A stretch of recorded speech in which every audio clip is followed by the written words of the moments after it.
Music, the art of arranging sounds and time to produce a composition through the elements of melody, harmony, and rhythm. It is an essential part of how we creatively express ourselves that can be shown in our history and our cultures. But what if not everyone was capable of being able to experience that same feeling we all have for music? This sets up the question of how people who are deaf can still contribute to the music world.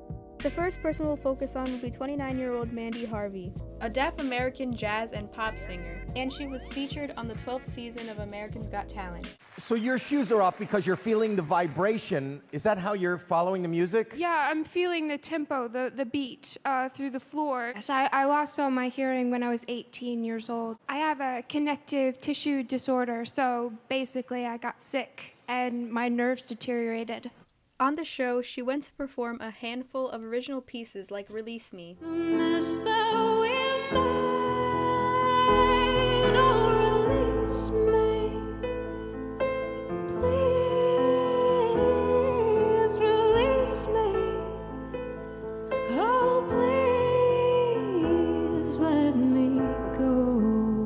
And went as far as to win the Golden Buzzer.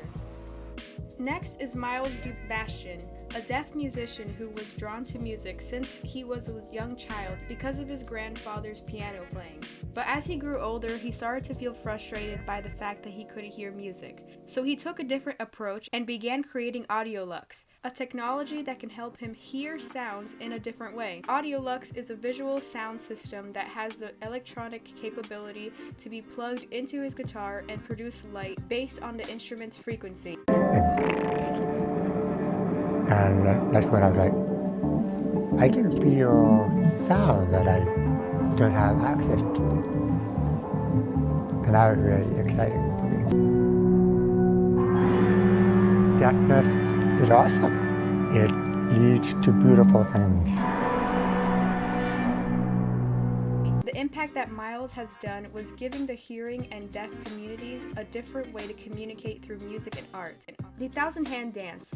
One would think with a performance this difficult would require all 5 senses, but all of these dancers can't hear the music. Founded in 1987, the Chinese Disabled People's Performing Art Group performances dances, plays, and operas. The music is performed by the visually impaired, and the dancers are performed by those hard of hearing. And the dance instructor uses sign language and conducts to help instruct the dancers.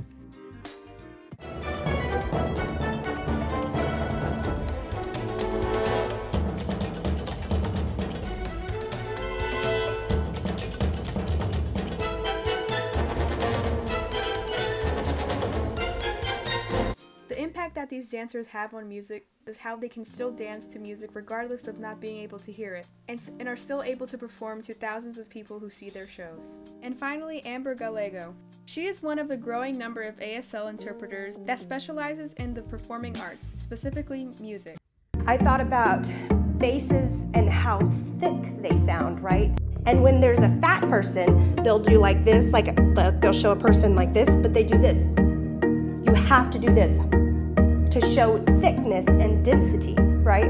So you'll see my lower sounds are lower put here, and then my higher sounds go up. And you'll see my facials move to that. So I'm like bow, wow, like the wow, wow, wow. So you'll see that bow, wow, and then I show this to show the waviness.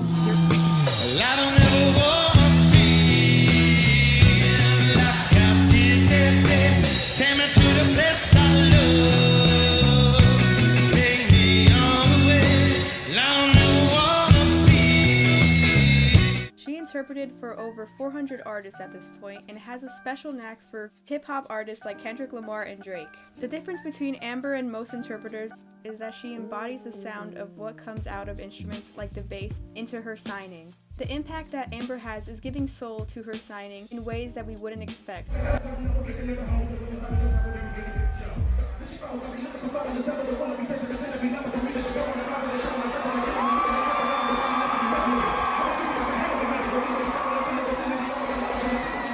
Sounds life for everyone to enjoy. This shows that our limitations don't have to stop us from what we love doing, but can be used to motivate us to continue what we love doing, even if it's done in a different way.